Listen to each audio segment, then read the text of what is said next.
Құрметті қатындар мен мырзалар, сендермен бірге Тескоке. Бүгін біз Blue Lock деп аталатын анименің екінші маусымын көреміз. Ең мықты комментарийлер видеоға шығады және дәстүр бойынша ұртқа құртлақтырыңдар. Түнде көше футбол алаңында Рин мен оның ағасы Сае Итоши кездеседі. Сая бір голға дейін ойнауды сынады және бірден дриблинг шеберлігін көрсетеді. Ол Ринді оңай алдайды. Сая брачкесінің скиллдарына риза емес. Көзілдір киген Эгоға Жапонияның футбол қауымдастығының президенті Бурацута қоңырау шалады.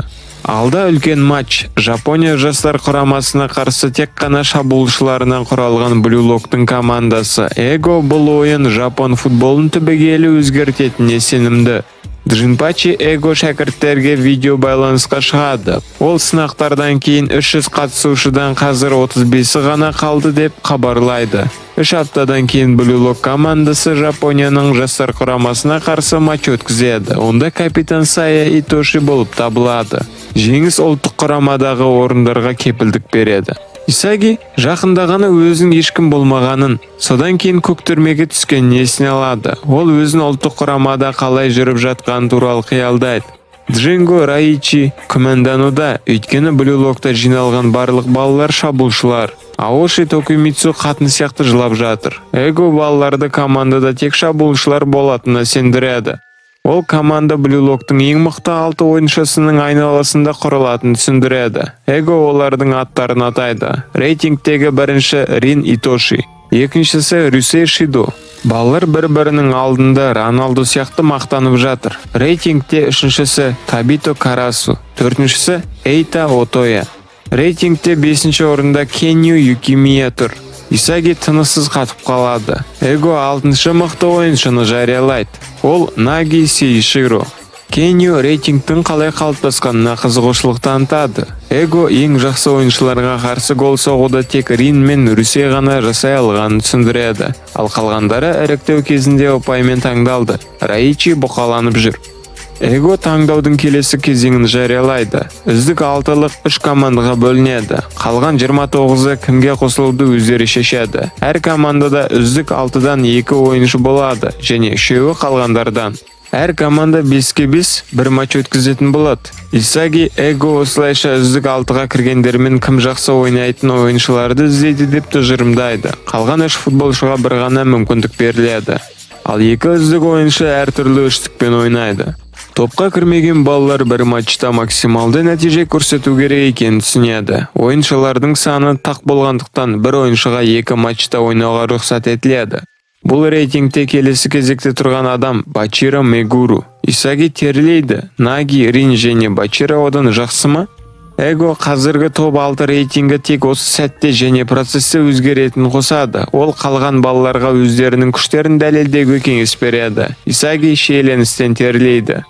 Балалар асханада тамақ жеуге жиналады. Игараши көп тағамдарды алып жатыр. Балалар Z командасының құрамын есіне алады. Нарухай, Куон және Имамура оларға қазір жетіспейді. Исаги мен Бачиро Кунигамидің іріктеу кезеңінен өтпегені үшін қайғырып жатыр. Чигири қазір жеңіс туралы ойлану керек екенін, ұшып кеткендер үшін алаңдағы уақыт жоқ екенін түсіндіреді. Балалар қай командаға кім баратын талқылайды.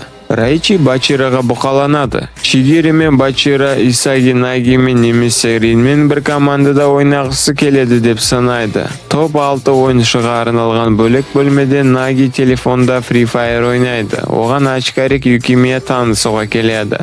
Шидо бөлмеге кіріп Ринді бірден ұрысқа итермелейді. Қалғандары араласпайды. Төбелесті Эго тоқтатады. Ол балаларға жұптық шабуылдар үшін 2 ойыншыны эксперименталды түрде алған түсіндіреді. Эго Blue Lock командасы Жапон футболын жоғары деңгейге көтеруі керек деп айтады. Исаги тістерін тазалап, дұрыс таңдау жасау керек, бірақ сонымен бірге үздік ойыншылардың арасында адаспау керек деп ойлауда. Бары оған ол туралы ойламай, өзін көрсетуге кеңес береді. Оның өзі қай командаға қосылғаны оған бәрібір. Ең бастысы Нагимен емес. Баро Исагидің неге үздік 6-да емес екеніне таңғалады. Осы кезде Нико келеді. Ол өзінің ойынын жақсы көрсетуге көмектесетін адамды таңдағалы жатыр. Кейінірек Исаги дұрыс таңдау туралы ойланып отырады. Ринмен ойнау керек пе, әлде Нагиді таңдау керек пе? Микаге дәл осындай мәселемен ойлануда. Ол екінші таңдаудың кезінде Наги оның орнына Исагиді таңдаған несіне алады. Дос одан әрі алыстап кетті. Енді Микаге Нагимен бір командада ойнай алатынына сенімді емес. Әңгіме Исагиді шешімге әкеледі. Бұл дұрыс па жоқ па, оны ойын арқылы дәлелдеу керек. Келесі күн басталып, балалар іріктеу бөлмесіне жіберіледі. Сол жерде командалар құрамы экранға шығарылады. Исаги Рин мен Шидомен бірге А командасында ойнауды таңдады. Сол жерде Бачира да бар. Б командасында Баро, Раичи, Нико және Чигири. С командасында Дзантетсу және Гагамару. Микаге Нагимен ойнауды шешті. Исаги Рин мен Шидоны айналып өтеді деп қиялдайды. Парацута Сейджи Хойчи есімді жапондық жастар құрамасының жаттықтырушысымен сөйлеседі. Қауымдастық басшысы ашуланып, Блюлоктан шыққан осы есуастарды ұнтақтауды талап етеді. Хойти оның құрамасы осы ноунеймдерді жояды деп сенімділік танытады. Олармен бірге кабинетте жапондық Ю-20-ның бұрынғы капитаны Оливер Айку тұр. Қатысушыларға А, Б және С топтары арасындағы алдағы ойындардың шарттары түсіндіріледі. Жеребе А тобының бірінші матчының ойыншыларын анықтайды. Бұл Нанасе, Хиори және Исаги. Оларға қарсы Б тобының рандомдары ойнайды. Олар Сигума, Сарамадара және Чигири.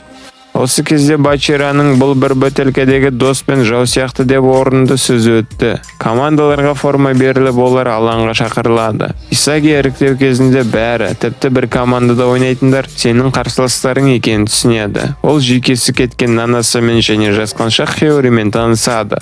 Пацандар негізінен мейірімді және позитивті. Исаги тыныштықты сезінеді. Үшеуі есіктерден өтеді. Алаңда оларды Рин мен Шидо күтіп тұр. Нанасу сәтсіз достығын танытуға тырысады. Алаңға Б командасы шығады. Барлық ойыншылар көп сөйлеп жатыр. Көп сөз боқ сөз дегендей. Бірінші 5 гол соққан командасы жеңеді. Доп ойынға кіргізіледі. Балалар шабуылға асығады. Исаги ойын стиліне бейімделуді жоспарлап отыр. Ән айтып Шидо допты басқарады. Оған Отоя блок қояды. Допты Сарамадара алуға тырысады. Шидо Исагиге пас береді. Ол болса Ринге пас беріп, өзі жекпен жүгіреді. Балалардың пастары өтіп, олар алға қарай жүгіреді. Исаги Ринға пас беріп, бірақ Чигири секіріп допты алып қашады. Одан қарай Шидо допты алып кетеді. Әрі қарай болжауға тырысып, Исаги гол соғу үшін ашылады. Шидо өкшесімен гол соғады. Оның гол соғу қабілеті Кунигамиді батырып кетті. Карасу Шидоның ойын стилін зерттеп жатыр. Ысқырық. Исаги өзін дәлелдеу үшін допты алып кетуге үміттенеді. Карасу оны спокойно алдап кетеді. Ол басқа ойыншылардың әлсіз жақтарын четко талдайды. Карасу Исагидің ойын деңгейі синергия есебінен көтеріліп атқанын біледі. Тек қана достары жақын болған кезде Шидо шабуылға ұшады, бірақ Карасу финттарды көрсетіп, есепті теңестіреді. Хиори Исагиге Карасу туралы айтады. Оның лақабаты өлтіруші, өйткені ол жаудың әлсіз жерін тауып, оны дәкән сауырады. Хиори мен Карасу бір мектеп командасында ойнаған. Бала Исагиге өзінің әлсіз жақтарын ұмытып, күшті жақтарына назар аударуға кеңес береді. Исаги допты ойынға енгізеді. Шидо мен оның арасында пастар өтіп жатыр. Карасу Исагиге тосқауыл қойып, оны итеріп жібереді. Ол айналасындағы кеңістікті басқарады.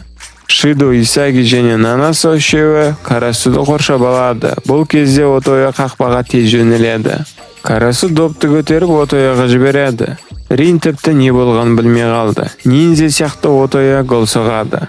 Карасу мен Отоя жұпта четкі ойын көрсетіп жатыр. Хиори бұл екеуі бірге екінші іріктеуден өткенін түсіндіреді. Кикофф. А командасының балалары алға жүгіруде. Доп Хиориге келеді. Ринмен бірге олар бір-біріне пас беріп қорғаныстан өтеді. Риннің алдында Отоя секіреді. Чигири Шидоға тосқауыл қояды. Рин жағдайды четкі талдап, допты айналдырып қақпаға жібереді. Есеп 2-2 болып кетті. Исаги өзін қалай көрсету керектігін ойлайды. Оны үнемі Карасу байлап, ал Рин мен Шидо өздері голдарды соғады. Шұғыл түрде бірдеңе жасау керек. Чигири де дәл осылай ойлайды. Осы матчта топ 6-дан 4 ойыншы бар, ал қалғандары подтанцовкада қыстырылсып жүр. Чигири Бутсидің бауын байлайды. Доп қайтадан ойында. Чигири Карасуда, Отояда оған голдық пасты бермейтін анық біледі. Сондықтан ол өзі бір нәрсе ойлап табуы керек. Чигири оң қапталда жылдамдайды. Оқтан да жылдамырақ ол Исагидің жанынан ұшып өтеді. Карасу Чигириге көтереді. Отоя алға ұмтылып қызыл шаштан пас алып гол соғады. Исаги Чигиридің Карасу мен Отояның ойын стиліне бейімделіп, ол өзін жариялаған түсінеді. Доп қайтадан ойында. Рин мен Хиори тики-така жасап алға қарай жүгіреді. Исаги тік соққыны жасайтын нүктені іздейді. Оның қозғалысын Карасу жабады. Хиори допты жоғардан береді. Шидо голды Риннен алуға тырысады. Нәтижесінде доп Чигириге, содан кейін Отояға, содан Карасу гол соғады. Есеп Б командасының пайдасына 4-2-ге айналады. Шидо мен Рин екі қошқар сияқты соқтығысып, өз командасын сәтсіздікке ұшыратты. Балалар төбелеседі. Исаги олар ұпай бойынша ең жақсы, бірақ бір-бірімен үйлесімді емес деп қорытынды жасайды. Нанасе Шидо мен Ринді ажыратуға тырысады. Исагидің басындағы пазл жиналады. Бұл екі қоқиған эгоисттер бір командада ойнай алмайды. Исаги, Хиори және Нанасеге екі мақтаншақ қошқардың арасындағы байланыстыратын адамдар болу керек. Топ ойында Нанасе мен Рин тағы да әдемі пастарды жасап жатыр. Исаги алға шығады, бірақ Карасу оған тағы жабысады. Нанасе қорғаныстан өтеді. Ол үшін Шидо мен Риннің әрекеттері жақсы емес, бірақ Исаги футбол тактикасы тұрғысынан бәрін дұрыс жасайды. Хиори Нанасеге пас береді. Исаги Карасудың қолынан жалтарады, бірақ оның жолында әлі де Чигири бар. Рин Отояны жауып тастайды. Шидо оған пас беруді сұрайды. Исаги қабырғаның қалай өтетінін елестетеді, бірақ Шидо секіріп вертушка жасап, допты айналдырып қақпаға жібереді. Исаги мәссіған деп аузын ашып тұрады. Пенальти аймағының соққылар бөлігінде Шидо шынымен күшті. Исаги егер Нанасе болмаса, онда бұл комбинацияның бәрі болмайтын түсінеді. Ойын жалғасуда. Исаги терлеп жатыр. Рин Карасуды арандатады. Ол аяқпен финт жасап жатыр. Осы сәтте Исаги подкат жасап, допты Карасудан алып кетеді. Үш лузердің арасында тики-така басталады. Доп Нанасе, Хиори, Исаги үшбұрыш арқылы ары-бері өтеді. Нанасе пасты флангіндегі Хиориге жібереді. Оның жолында Чигири пайда болады. Қақпада Шидо оған доп беріледі деп ол күтіп тұр. Исаги тікелей соққы жасау үшін орталықтан жүгіреді. Хиори жоғары пас жасайды. Исаги допты аяғымен ұстай алмай, оны Отоя тез сабылады. Рин мен Карасу бір-бірін итеріп соғып жүгіреді. Қарсы шабуылда Рин гол соғып, есепті 4-4 қып теңестіреді. Карасу мен Рин ашы жаман сөздермен алмасады. Исаги эгоның өзінің артықшылығын көрсету керек деген сөздерін есіне алады. Хиори жаман, қисық пас үшін кешірім сұрайды, бірақ Исаги өзін кінәлайды. Хиори қарапайым шындықты түсіндіреді. Қазақстанның солтүстігінде алдымен ойланады, сосын жасайды. Бірақ Қазақстанның оңтүстігінде олар алдымен жасайды, содан кейін ойланады. Сонымен, егер адамның денесі оларға ілесе алмаса, және жақын жерде Шидо, Рин, Отоя және Карасу сияқты ойыншылар болса, онда чемпионский вариант жасап, рефлекстер деңгейінде ойнау керек. Топ қайтадан ойында. Ойынның нәтижесін соңғы гол шешеді. Карасу Отояға пас беріп, одан да кері допты алады. Содан кейін ол допты Чигириге жібереді. Оң қапталда ешкім жоқ. Кенеттен секірген Шидо допты алып кетеді. Нанасеге ұзын пас жіберіледі. Ол Исагиге береді. Допты Хиориге тапсырғаннан кейін Исаги Сигумадан өтеді. Ол кеудесіне пас алып, бірақ оны Карасу жауып тастайды. Рин мен Нанасе алға жүгіреді. Исаги мен бірге олар бір-біріне допты үшбұрышпен береді. Чигири Хиориге сол қапталда шабуыл жасайды. Өзін көрсету үшін Исаги Рин мен Шидоны айналып өту керек. Барлығы Б командасының айып-доп аймағына асығады. Исаги миын өшіреді және Шымкент стайл айқайымен бұлшығат жады деңгейінде таза интуитивті әрекет етеді. Оның айналасындағы уақыт баяулайды. Хиори пас береді. Оның денесінде құбыжық оянып, Исаги Рин мен Шидоны айналып өтеді. Ол тура соққы жасап, доп 9-ға түседі. А командасы 5-4 есебімен жеңеді. Қуанышты Нанасе Исагиді газонға құлатады. Бала тек Хиоридің кеңесін қолданғанын мойындайды. Пацандар Исагидің голын талқылайды. Рин бұл кездейсоқ шықты деп санайды. Экрандағы ойынды көзілдірік киген Эго мен оның көмекшісі талдайды.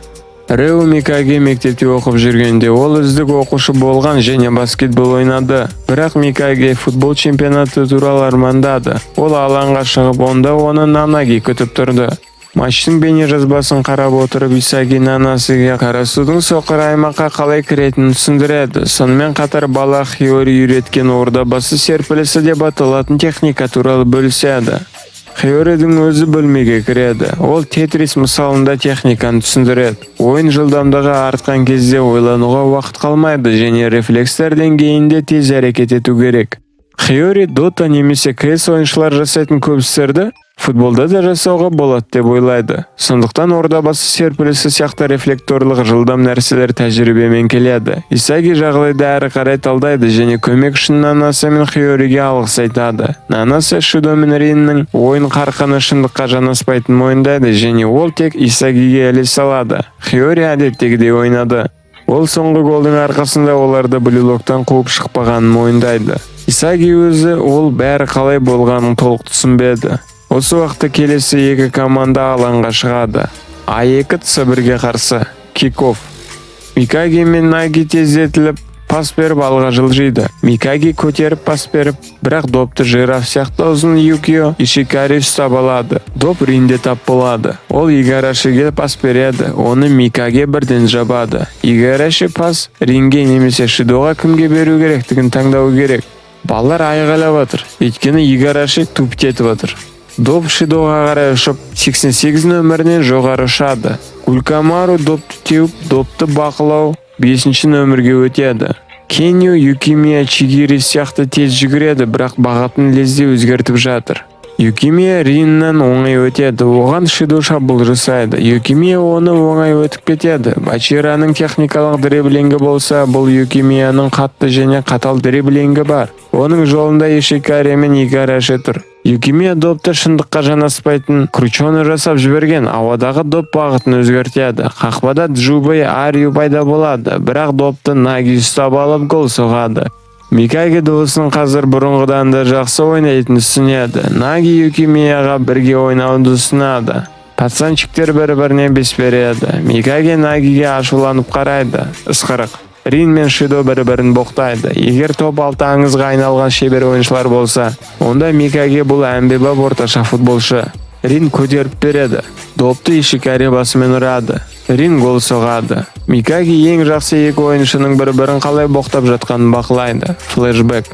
Микагенің әкесі ұлынан оның ізімен жүруді және бизнес корпорациясын мұра етуді талап етті. Ата-аналары ұлының кәсіпкер болғанын қалады, бірақ Микаги әрқашан футбол туралы армандайтын. Юкимия алға ұмтылады. Рин подкат жасайды. Допты Микаги ұстап алады. Ол Наги мен паспен алмасады. Микаги жаудың қақпасына қарай бет алды. Наги пас сұрайды, бірақ Микаги соққы жасайды. Доп Юкимия сияқты қисық траекториямен ұшып қақпаға кіреді. Микаги тілін шығарады. Бұл пацанчик басқа ойыншылардың техникасын көшіруді және қолдануды үйренді. Хиори көшірме ол еліктеу деп санайды. Барлық техниканы және дриблингті 100% көшіру мүмкін емес. Исаги мен Нанасы келіседі, өйткені көшірме әрқашан оригиналдан нашар. Рин тағы бір гол соқты. Матч А2 командасының жеңісімен аяқталады. Микаги депрессияға ұшырап отыр. Наги жеңіліске қарамастан оны әдемі голы үшін мақтайды. Микагенің блюлог ойыншыларынан қарсы тұруға күші жетпеді. Наги кетіп қалады. Жапон футбол қауымдастығының кеңсесіне Сая Итоши және оның жеке менеджері Дабади келеді. Қауымдастық президенті мен бас бапкер күлімсіреп жатыр. Сая олардың жасар құрамасы толық боқ екенін айтады. Ол тек блюлог балаларына қарсы ойнау үшін ұсынысты қабылдады. Бурацута Итошиге барлық құқықтарды береді. Өзін қалаған ойыншыларды таңда деп. Сая блюлогтан бір ойыншыны алуды талап етеді. Солай достар, егер сендерге біздің видеолар ұнаса, лайктар қойып, комменттер жазыңдар, қазақша контентті қолдаңдар. Айтпақшы, ұмытпаңдар. Таза піл денсаулық кепілі. Көргендеріңе рахмет.